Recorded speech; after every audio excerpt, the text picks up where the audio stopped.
Bismillahirrahmanirrahim. Assalamualaikum warahmatullahi wabarakatuh. Bagaimana kabarnya anak-anakku semuanya? Oke, pada pagi hari ini Ustadz ingin menyampaikan beberapa materi ya berkaitan dengan makna dan hak kewajiban warga negara. Oke, tapi sebelum itu silahkan kalian klik tombol subscribe dan like ya, agar Ustadz tambah semangat dalam membuat materinya. Seperti yang sudah kalian pelajari ketika kalian kelas 11 lalu tentang hak asasi manusia, sebelum itu Ustadz ingin bertanya, menurut kalian sama atau tidak antara hak asasi manusia atau HAM dengan hak warga negara? Ayo, sama enggak? Nah, bagi yang belum tahu, oke, kita lanjutkan ya. Untuk mengetahui apa jawabannya, apa sih perbedaannya antara hak asasi manusia dengan hak warga negara, atau mungkin persamaan ya antara keduanya. Oke, kita lanjutkan ya. Pertama-tama kita harus mengingat terlebih dahulu apa itu hak asasi manusia. Hak asasi manusia adalah hak yang melekat pada diri setiap pribadi manusia. Karena itu, yang namanya hak asasi manusia itu berbeda dari pengertian hak warga negara ya. Jadi, ulangi lagi, yang namanya hak asasi manusia itu adalah hak yang melekat pada setiap diri manusia ya. Lalu apa itu hak warga negara? Nah, hak warga negara adalah merupakan seperangkat hak yang melekat dalam diri manusia dalam kedudukannya sebagai anggota dari sebuah negara. Ya, jadi perbedaannya di mana dengan hak asasi manusia? Perbedaannya adalah jika hak warga negara adalah dibatasi oleh status kewarganegaraannya, ya, karena dia adalah anggota sebuah negara, maka dia dibatasi oleh status kewarganegaraannya, maka hak asasi manusia itu sifatnya lebih universal. Apa itu universal? Bersifat umum. Ya, jadi yang namanya hak asasi manusia itu cakupannya lebih luas ya daripada hak warga negara. Apa contoh dari hak asasi manusia? Contohnya misalkan adalah hak hidup, ya, hak kemudian memeluk agama, kemudian juga hak mendapatkan pekerjaan. Nah, lalu kemudian apa sih contohnya hak warga negara itu? Contohnya misalkan adalah hak bagi sebuah warga negara, ya, seorang warga negara untuk mendapatkan atau menduduki sebuah jabatan pemerintahan, ya. Dan itu hanya dimiliki oleh warga negara tersebut ya. Misalkan contohnya adalah warga negara Indonesia. Ya, dia punya hak itu untuk mendapatkan sebuah kedudukan atau jabatan, atau juga misalkan hak untuk memilih ya dalam sebuah pemilu. Nah, maka hak itu hanya dimiliki oleh warga negara Indonesia saja, sedangkan warga negara lain itu tidak memiliki hak untuk mendapatkan jabatan dan juga tidak memiliki hak untuk memilih ya dalam proses pemilihan umum. Lalu kemudian dengan kata lain, yang tidak semua hak warga negara adalah hak asasi manusia ya. Akan tetapi ya dapat dikatakan bahwa semua hak asasi manusia juga merupakan hak warga negara ya. Karena yang namanya hak asasi manusia itu cakupannya lebih luas ya. Ya, tadi sudah saya sampaikan ya bahwa yang namanya hak warga negara itu dibatasi oleh keanggotaannya ya sebagai warga negara suatu negara. Nah, lalu bagaimana dengan konsep kewajiban warga negara? Nah, secara umum ya, yang namanya kewajiban adalah dapat diartikan sebagai segala sesuatu yang harus dilaksanakan dengan penuh tanggung jawab. Ya, dengan demikian yang dinamakan sebagai kewajiban warga negara dapat diartikan sebagai tindakan atau perbuatan yang harus dilakukan oleh seseorang warga negara sebagaimana diatur di dalam ketentuan peraturan perundang-undangan yang berlaku di dalam sebuah negara. Nah, apa yang membedakan dengan kewajiban asasi? Nah, kewajiban asasi itu dapat diartikan sebagai kewajiban dasar setiap warga negara, ya. Dengan kata lain, yang namanya kewajiban asasi itu terlepas dari statusnya seseorang sebagai seorang warga negara, ya. Maka sedangkan untuk kewajiban warga negara dibatasi oleh statusnya sebagai keanggotaan sebuah negara, ya. Nah, akan tetapi konsep kewajiban warga negara memiliki cakupan yang lebih luas, ya, karena meliputi pula kewajiban asasi. Nah, ini kalau tadi hak asasi manusia itu sifatnya universal, sedangkan hak warga negara itu bersifat hanya berlaku untuk anggota dari sebuah negara. Berbeda dengan yang namanya kewajiban asasi dan kewajiban warga negara. Yang namanya kewajiban warga negara itu cakupannya justru jauh lebih luas dibandingkan dengan kewajiban asasi. Nah, Ustadz contohkan ya, apa itu contohnya dari kewajiban asasi dan kewajiban warga negara.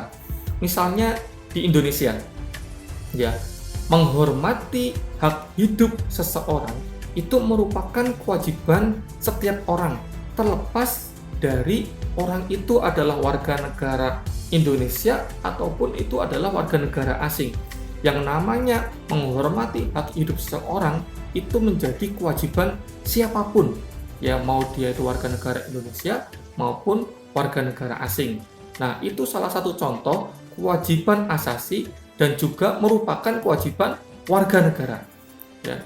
Karena apa? Kewajiban warga negara itu sekali lagi cakupannya lebih luas. Nah, sedangkan untuk yang termasuk ke dalam hanya menjadi kewajiban warga negara. Contohnya adalah kewajiban membela sebuah negara. Itu merupakan kewajiban yang hanya dimiliki oleh warga negara dari negara tersebut. Misalkan contohnya adalah kalian ingin menjadi seorang TNI. Nah, maka kewajiban membela negara, ya, kalian sebagai warga negara Indonesia untuk membela negara, ya, itu hanya dimiliki oleh negara Indonesia, ya, warga negara Indonesia. Jadi TNI juga hanya orang Indonesia saja, ya. Tidak boleh warga negara asing itu menjadi anggota TNI, ya. Itu contohnya. Ya, sehingga yang namanya kewajiban asasi itu justru cakupannya lebih sempit daripada kewajiban sebagai warga negara. Nah, hak dan kewajiban warga negara itu merupakan dua hal yang saling berkaitan satu sama lainnya, ya. Keduanya itu memiliki hubungan kausalitas, ya, atau hubungan sebab akibat. Ya, maksudnya bagaimana? Maksudnya adalah yang namanya kewajiban itu ketika dilaksanakan maka akan mendapatkan hak, atau sebuah hak, ya, akan dapat diperoleh oleh seseorang ketika kewajiban itu dilaksanakan. Nah, atau juga sebaliknya, yang namanya hak tidak akan didapatkan oleh seseorang ketika kewajibannya tidak dilaksanakan. Nah, contohnya adalah misalkan ini salah satu contoh di mana yang namanya hak seseorang itu dapat terlaksana, ya, dapat terpenuhi ketika dia sudah melaksanakan kewajiban, yaitu ketika seorang itu bekerja. Contohnya misalkan Ustadz, ya, bekerja di Baitul Salam mengajar, ya.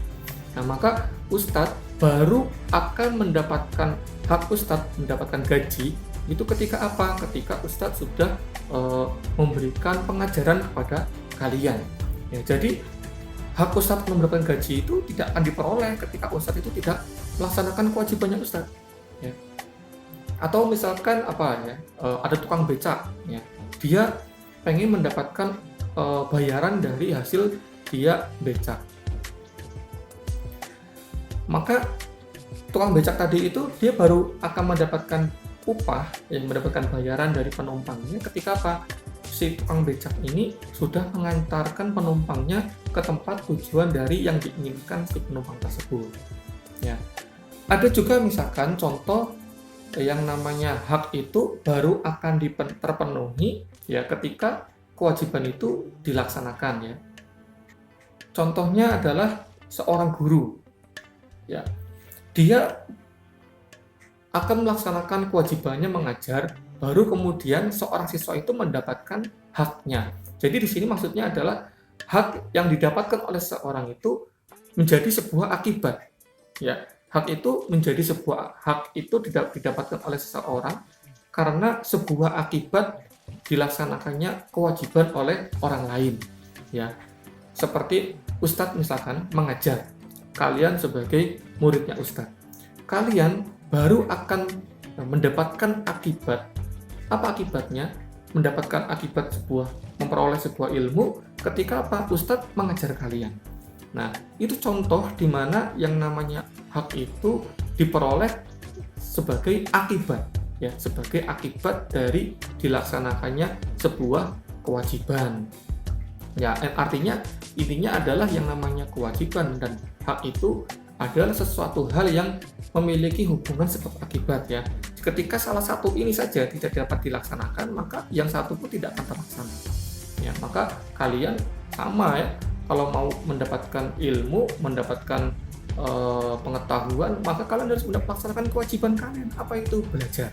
Ya, belajar dengan tekun, ya, tidak malas-malasan. Nah, baru kalian kemudian mendapatkan hak kalian sebuah ilmu. Begitu. Nah, hak dan kewajiban warga negara juga tidak dapat dipisahkan ya, karena bagaimanapun dari kewajiban itulah muncul yang namanya hak dan begitu pula sebaliknya ya. Akan tetapi kebanyakan di masyarakat ya sering terjadi yang namanya pertentangan ya, karena hak dan kewajiban tidak dijalankan secara seimbang. Ya, misalkan apa ya contohnya ya. Setiap warga negara misalkan dia punya hak untuk mendapatkan pekerjaan dan penghidupan yang layak. Ya, itu adalah hak ya. Jadi setiap warga negara itu punya hak ya untuk mendapatkan pekerjaan, juga untuk mendapatkan penghidupan yang layak. Tapi apa yang terjadi? Ya, kalian bisa lihat ya di masyarakat atau mungkin di lingkungan sekitar kalian. Banyak di antara mereka justru tidak mendapatkan hak tersebut ya. Karena apa? Negara tidak mampu melaksanakan kewajibannya. Ya, atau bukan hanya negara, perusahaan. Ya, perusahaan atau tempat bekerjanya tidak melaksanakan kewajibannya ya. Contohnya gaji yang kecil ya, upah yang murah ya, buruh itu biasanya ya, mereka sudah bekerja lelah capek ya, tetapi kemudian apa yang terjadi, haknya tidak terpenuhi, upahnya kecil. Nah, hal ini disebabkan oleh apa? Ketidakseimbangan ya, antara pelaksanaan hak dan juga pelaksanaan kewajiban ya. Apabila keseimbangan itu tidak terjadi, maka kesenjangan sosial itu akan semakin melebar ya.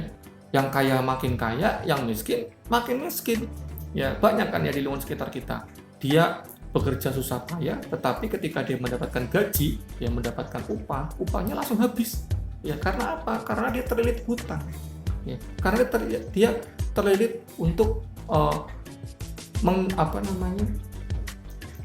membeli barang-barang kebutuhannya ya, tetapi ternyata karena dia mendapatkan upah yang minimum, akhirnya dia meminjam ya, sehingga akhirnya gaji yang dia peroleh itu habis ya, artinya numpang lewat saja.